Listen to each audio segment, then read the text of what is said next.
اس لیے انسان کو چاہیے کہ وہ پاک دامنی کی زندگی گزارے۔ شریعت نے کہا عورت کو اگر اپنی جان بھی دینی پڑے تو وہ جان دے دے، شہید کہلائے گی، لیکن اپنی عزت اور آبرو کو پامال نہ کرے۔ ایک واقعہ سنا کے میں بات کو مکمل کر دیتا ہوں، امید ہے کہ بچیاں اس واقعے کو توجہ سے سنیں گی۔ ایک آدمی قصاب تھا اور وہ رات کے صبح کے وقت جاتا تھا، جانور ذبح کرتا تھا اور دن میں لا کر وہ اپنی دکان پہ گوشت کو بیچا کرتا تھا۔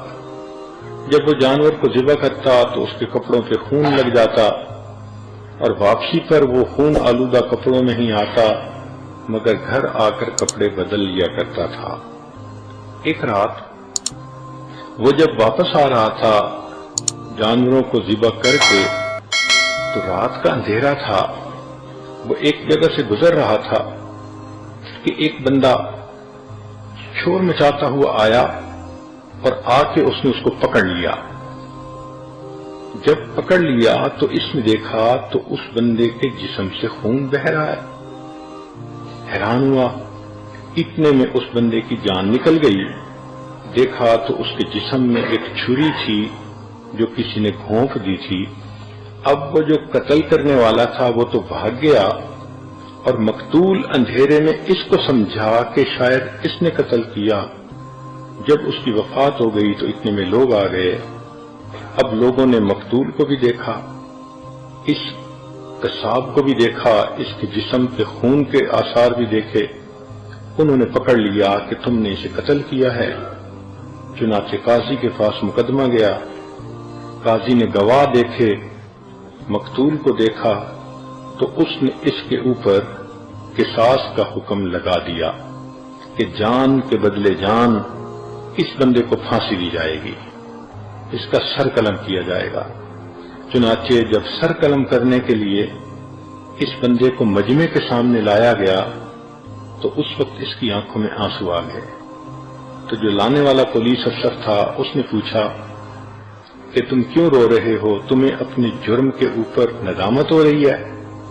اس نے کہا کہ ندامت تو ہو رہی ہے، لیکن میں اس بندے کا قاتل نہیں ہوں جس کی وجہ سے مجھے سزا دی جا رہی ہے، میں کسی اور کا قاتل ہوں۔ اس نے کہا تمہاری سٹوری کیا؟ اب اس لڑکے نے اپنی سٹوری سنائی۔ میری جوانی کی عمر تھی، میں اس زمانے میں کشتی چلاتا تھا اور ایک بڑا دریا تھا، لوگوں کو ایک کنارے سے دوسرے کنارے کی طرف لے جاتا تھا۔ ایک دن ایک عورت اور اس کی بیٹی میرے ساتھ کشتی پر سوار ہوئیں۔ میں نے لڑکی کو دیکھا تو وہ بہت خوبصورت چاند کا ٹکڑا تھی، میرا دل اس پر فریفتہ ہو گیا۔ میں نے اس لڑکی سے اشاروں میں باتیں شروع کر دیں۔ لڑکی نے دیکھا کہ یہ نوجوان میرے اندر انٹرسٹ لے رہا ہے تو اس نے بھی مجھ سے اشاروں میں بات کی، حتیٰ کہ ہمارے درمیان ایک تعلق ایک دوسرے کے ساتھ ہو گیا۔ مگر لڑکی نے کہہ دیا کہ میں نکاح کے بغیر آپ کے قریب نہیں آؤں گی، آپ اگر مجھے اتنا چاہتے ہیں تو میرے والد سے بات کریں۔ لگتا تھا کہ وہ لڑکی بہت نیک، تقیہ نقیہ پاک دامنہ لڑکی تھی۔ کہنے لگا کہ 1 سال میں اس کی محبت میں تڑپتا رہا، بالآخر میں نے اس کے باپ سے نکاح کا پیغام بھیجا تو والد نے کہا کہ نہیں، میری بیٹی بہت خوبصورت اور بہت نیک ہے، تمہارے پاس نہ علم ہے نہ تمہارے پاس نیکی ہے، تمہارا کوئی جوڑ نہیں بنتا۔ اس نے میرے رشتے کو ریجیکٹ کر دیا۔ میں بہت مایوس ہوا اور خیر اپنی زندگی گزارتا رہا۔ 2 سال اسی طرح میرے گزر گئے۔ میں ایک دن پھر اپنی کشتی لے کے جا رہا تھا کہ ایک عورت آئی اور اس کے پاس 1 سال کا بیٹا بھی تھا اور وہ کشتی میں بیٹھ گئی۔ جب میں نے کشتی چلانی شروع کی اور میں نے غور سے دیکھا تو میں نے دیکھا کہ یہ وہی لڑکی تھی جس کو میں نے اپنی محبوبہ بنایا تھا اور 1 سال جس کی محبت میں پاگل ہوا تھا۔ میں نے اس سے بات چیت شروع کر دی وہ کہنے لگی کہ دیکھو میرا نکاح ہو چکا، میرا خامن ہے اور یہ میرا بیٹا ہے، میں اب آپ سے بات بھی نہیں کر سکتی۔ میں نے کہا کہ تم پہلے مجھ سے بات کرتی تھی۔ اس نے کہا اس وقت میں کنواری تھی، رشتے کے لیے آپ نے میری طرف توجہ کی تو میں نے آپ کو گائیڈ کیا کہ میرے والد سے رابطہ کریں، چنانچہ اب تو یہ معاملہ اوور ہو چکا۔ میں نے اس کو کہا نہیں، میں نے تمہیں بہت مس کیا، میں بہت تڑپا تمہارے لیے، راتوں کو روتا تھا۔ اس نے کہا کہ مجھے اس وقت آپ سے کوئی بات نہیں کرنی، اس لیے کہ میں کسی کی امانت ہوں۔ میں نے اس کو بہت ہی فحش قسم کی باتیں سنا کر جذبات میں لانا چاہا، مگر وہ بالکل خاموش بت بن کے بیٹھی رہی۔ میرے دل میں گناہ کا خیال آیا۔ میں نے اس سے کہا کہ اچھا یہ بچہ تو چھوٹا ہی ہے نا، تم اسی کشتی کے اندر اس وقت میرے قریب آؤ اور مجھے اپنی خواہش پوری کرنے دو۔ اس نے کہا دیکھو اللہ سے ڈرو، میں کسی کی امانت ہوں، تم اس مہر کو مت توڑو۔ مگر میرے اوپر تو شہوت سوار تھی، میں درندہ بنا ہوا تھا۔ میں نے پہلے اس کو پیار محبت سے بہلانا پھسلانا چاہا، جب اس نے صاف انکار کر دیا تو اس وقت میں نے اس سے اس کا بیٹا چھین لیا۔ میں نے اسے دھمکایا کہ دیکھو میں تمہارے بچے کو پانی کے اندر ڈال دوں گا۔ وہ رونے لگی، آخر ماں تھی کہ میرے بیٹے کو ایسا نہ کرو۔ میں نے اس بچے کا سر پانی کے اندر الٹا کر کے ڈالا تو بچہ تڑپنے لگا، میں پھر اسے اٹھا لیتا اور میں چاہتا تھا کہ یہ میری بات مان جائے۔ وہ روتی تو رہی لیکن اس نے ہاں نہ کی، حتیٰ کہ بچے کو جب بار بار پانی میں ڈالا تو وہ بچہ فوت ہو گیا۔ میں نے اس بچے کو پانی کے اندر پھینک دیا۔ اب وہ نوجوان لڑکی اکیلی تھی تو میں نے چاہا کہ میں زبردستی اس کے اوپر جو ہے وہ گناہ کروں۔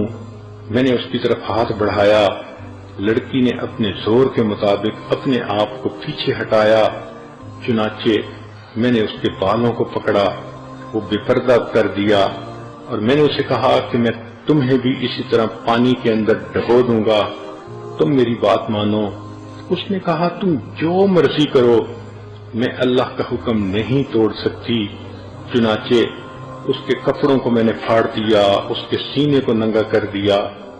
اب جب اس نے میری بات بالکل ہی نہ مانی تو میرے دل میں خیال آیا کہ اس حالت میں اگر اس کو میں چھوڑ دوں گا تو یہ بچے کے قتل کا مقدمہ بھی میرے اوپر کرے گی اور دست درازی کا بھی میرے اوپر مقدمہ ہو جائے گا، تو بہتر ہے کہ اس لڑکی کو بھی مار دیا جائے۔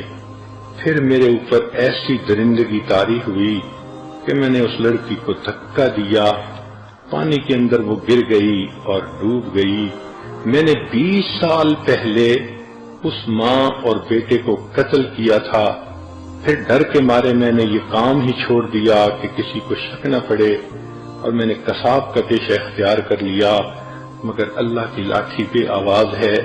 آج 20 سال گزرنے کے بعد ظاہر میں بے قصور ہوں کہ اس آدمی کو میں نے قتل نہیں کیا، مگر اس قتل کے بدلے اللہ نے مجھے آج پھانسی کے تختے پہ لا کھڑا کیا۔ سچ ہے کہ اللہ کی لاٹھی بے آواز ہوتی ہے۔ تو سوچئے کہ اس لڑکی کو اللہ نے اتنی ہمت دی کہ وہ اپنی جان تو دے دیتی ہے، اپنے سامنے بیٹے کو مرتا دیکھ تو لیتی ہے، مگر اپنے جسم کو ہاتھ نہیں لگانے دیتی۔ یہ وہ لڑکی ہوگی قیامت کے دن، اس کو اللہ تعالیٰ تاج پہنائیں گے، جنت میں اس کو عزتوں کی جگہ عطا فرمائیں گے۔ آج کی لڑکیاں ذرا اپنے آپ کو دیکھیں کہ کس طرح وہ غیر مردوں کے سامنے ٹیلی فون پہ باتیں کرتی ہیں، محبت کی پینگیں بڑھاتی ہیں، رب کو ناراض کر لیتی ہیں، عاقبت کو برباد کر لیتی ہیں۔ لہذا اگر عورتیں چاہتی ہیں کہ ہمارے گھروں کے اندر سکون ہو، اطمینان ہو، تو سب باتوں کی ایک بات، 100 جوابوں کا ایک جواب، پاک دامنی کی زندگی کو اختیار کریں، بے برکتی ختم ہو جائے گی، دلوں کے فاصلے ختم ہو جائیں گے، اللہ کی رحمت کی نظر پڑے گی، اللہ آپ کو پاکیزہ زندگی کے بدلے پرسکون زندگی عطا فرما دیں گے۔